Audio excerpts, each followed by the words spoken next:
qué significa eso? Que está comprando algo porque, wow, le recuerda a la abuela, o le llamó la atención eso porque su hijito le dijo esto algún día, o porque quiere llevar esto para su hermana, para su papá o su mamá, o porque, o sea, está poniendo de manifiesto elementos absolutamente emocionales. ¿Se deja entender? Eso si se quiere poner en el tema de compras. Pero cuando hacemos negocios, curiosamente, también es lo mismo. Cuando hacemos negocios y vamos a contratar con alguien y vamos a generar un convenio con alguien y vamos a quedar en un acuerdo con alguien, lo que normalmente decidimos es por la confianza. En muchos de los casos ni siquiera necesitamos firmar un documento. ¿Por qué? Porque se entiende que es por confianza y eso tiene que ver con la gestión socioemocional, ¿verdad? Y entonces yo decido incluso invertir un dinero, hacerme socio con alguien y trabajar de la mano con otra persona porque hay un grado de confianza que se ha ganado allí, ¿no? Entonces tiene que ver con la gestión socioemocional. Entonces decido básicamente por ese elemento. Pero qué interesante también, ¿saben por qué? Porque en el momento que rompo relaciones, que no va el contrato, el convenio, que no va ese trato, quizá también es no porque no hay plata para seguir invirtiendo o porque queremos poner algunas estrategias diferentes, sino porque algo ha ocurrido que me ha hecho perder la confianza en esa persona. Así que estamos en una nueva época, sin ninguna duda. Cuando creíamos que éramos seres absolutamente racionales, la neurociencia nos da cuenta que somos seres emocionales. Obviamente seres emocionales que razonamos, ¿no? Ahora, viene por supuesto la gran inquietud otra vez. ¿Qué querría decir esto? A ver, alguien puede interpretarlo. Sí, esto que estoy aquí activando. ¿Quién quiere participar allí?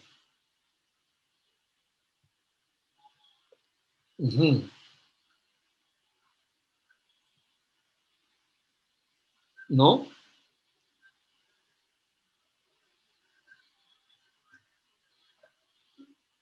Ajá. A ver, ¿quién lo quiere interpretar entendiéndolo de esta manera? Que la prosperidad de las personas depende en 83% de su inteligencia emocional y social y solamente 17% de su inteligencia racional. A ver, ¿a quién le inquieta algo? Con confianza. Igual voy a contar 5 segundos, si no. Bien. Doctor. A ver, allá, Teófilo. Yo me animo, me lanzo a la piscina. Creo, tal como lo presenta, creo que hay una relación directa entre la prosperidad y las decisiones que, como lo explicó, ¿no? Son más emocionales para tomar una decisión. Y es pues lo que dice el 83% son decisiones emocionales y eso tiene relación con la prosperidad, con las buenas relaciones, con las buenas decisiones que tomes, ¿no? En efecto. A ver, Teófilo y a todos.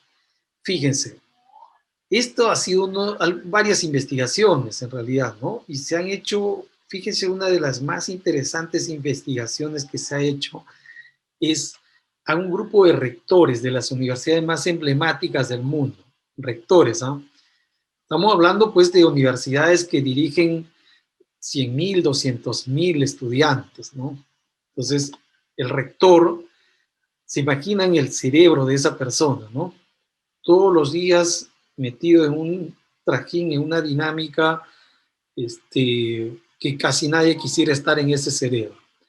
Pero a estos señores le han sometido a una evaluación de su capacidad cognitiva racional y entonces también de las otras partes, de los otros aspectos. Pero ¿qué es lo que han evaluado? Y esta evaluación ha dado vuelta al mundo. Fíjense ustedes que estos rectores en operaciones matemáticas simples, ¿no? Digamos, operación aritmética simple, 9 más 8 menos 7, en algunos casos se nublaban, en otros casos respondían, pero bastante después, ¿no? ¿Por qué? Porque se han dado cuenta que las respuestas que dieron estas personas siendo rectores de estas universidades más emblemáticas, se demoraba, ante esa operación, se demoraba más tiempo que lo que se podría demorar un niño de 9, 10 años en dar respuesta a ese tipo de operaciones, ¿no? Entonces, alguien diría, wow, qué lástima, qué pena, qué triste que gente con ese nivel académico, con ese nivel de conocimiento, de respuesta, de inteligencia, esté, ¿no? Como rector de una universidad. Claro. Y entonces ahí viene la pregunta, ¿no? Entonces, ¿por qué estos señores están como rectores de esas universidades? Si son tan malos en operaciones concretas, ¿no? Tan deficientes. Entonces, lo que se ha encontrado es que, miren nomás, es que estos señores están como rectores de las universidades más emblemáticas porque tienen otras competencias. Y esas otras competencias efectivamente no tiene que ver con ese 17% de la inteligencia racional, sino más bien tiene que ver con el 83%, es decir, de la inteligencia emocional y social. ¿Qué son? Empáticos, sinérgicos, saben trabajar en equipo, tienen capacidad de resiliencia, resuelven conflictos, lideran, emprenden, tienen buena autoestima, saben negociar, saben sobreponerse a las dificultades, saben reconciliarse, saben volver a empezar, son visionarios, se proyectan, son proactivos, oiga, y son creativos. O sea, capacidades, señores, que lamentablemente no nos lo han desarrollado en ninguna parte. ¿En qué parte de nuestra formación nos han dado esas materias, esos cursos, esas competencias, ¿no? ¿Alguno de ustedes ha llevado, por ejemplo, resiliencia 4? No se tiene esas materias, ¿verdad? Entonces, sin embargo, estas personas lo han ido haciendo a través de formación y lo han ido haciendo a través de experiencia y tienen esa capacidad. Imaginen ustedes esa presión con la que puedan trabajar todos los días y todavía tratar bien a la gente. No, no es fácil, ¿no? No es fácil, sobre todo hay que tener alguna capacidad muy genética, muy epigenética allí, pero entonces da cuenta de que el éxito, la prosperidad, ¿no? La trascendencia de una persona en la historia, en la vida misma, depende de esas habilidades blandas, de esa inteligencia emocional y social, y no necesariamente de esas competencias de saber, pues, llevar procesos, quizás saber normas, quizás tener de memoria ahí algunos datos y no sé cuánto, ¿no? Que no está mal, pero que no es todo para el ser humano, no es lo más importante. Es más, hay algunos seres humanos que manejan tan bien los datos que pronto van a quedar desfasados, porque los datos lo están manejando con una especie de especialización, los robots, es decir, la inteligencia artificial, ¿no? Entonces ya no estamos para ser mejores a través de manejar datos, sino a través de manejar emociones, a través de manejar esas competencias que se le llama eh, cualitativas, ¿no? ¡Wow!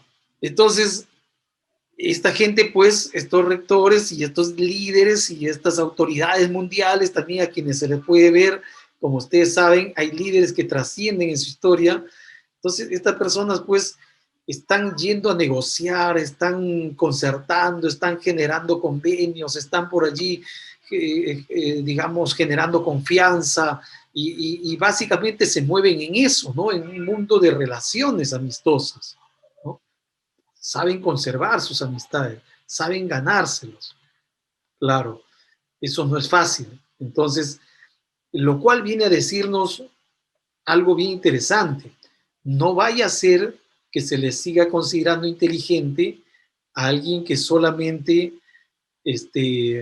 resuelve problemas en el papel o quizá planifica muy bien, establece muy bien sus parámetros, sus indicadores, pero al momento de llevar a implementarlos, no sabe concertar, no sabe sensibilizar, no sabe convencer a nadie, no sabe sumar, no sabe hacer equipo. ¡Wow! Va a fracasar por más bien escrito que esté su plan. No sé si me dejo entender. ¿Ok? Entonces, estamos en una nueva época. Tanto así, fíjense ustedes, que hay un caso incluso de mucho antes. A lo largo de la historia universal habría que tener en cuenta algunos casos que han servido mucho, como este, por ejemplo, al avance de la neurociencia.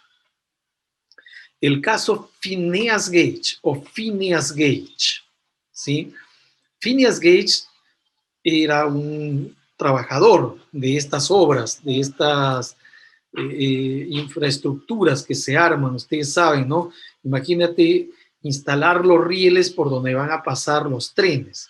En este tipo de obras, como la instalación de carreteras y todo, se usa mucho, si se quiere, se usa explosivos para poder ir haciendo espacios en donde se va a instalar, ¿no?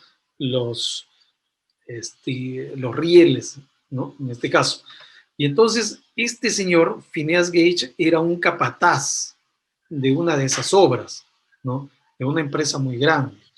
Entonces, era un capataz que manejaba mucha gente y sin embargo, eh, la gente lo admiraba, le quería tanto, era un tipo realmente apreciable por su forma de ser, profesional 100%, disciplinado, un tipo que al hacer incluso mediciones y todo, técnicamente muy bueno, ¿no?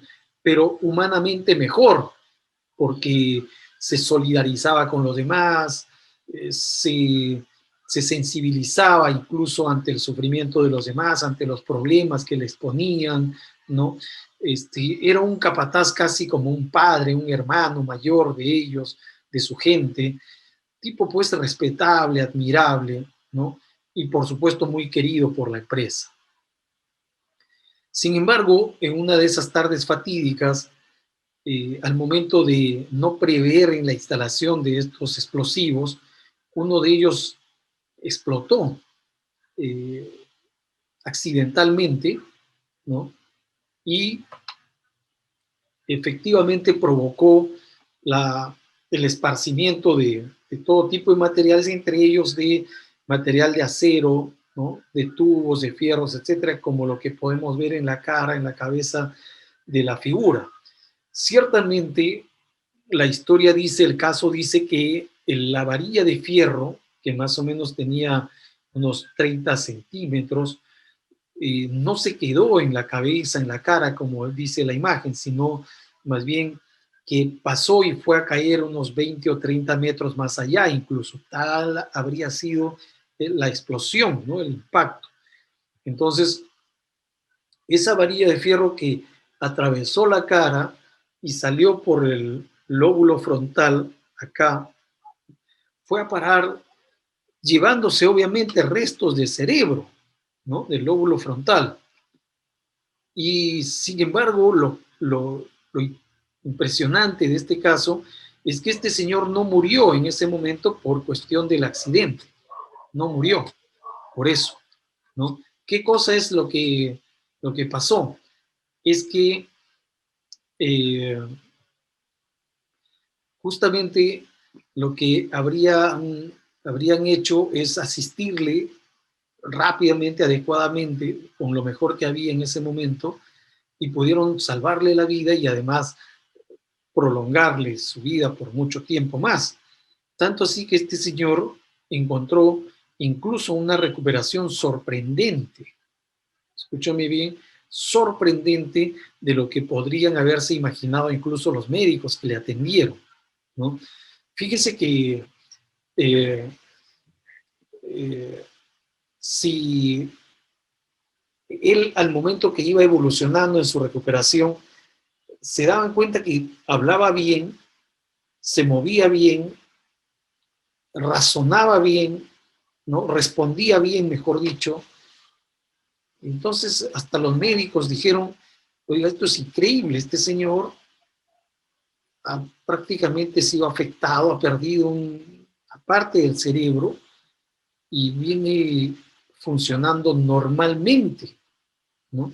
O sea, llenaba de sorpresa todo eso.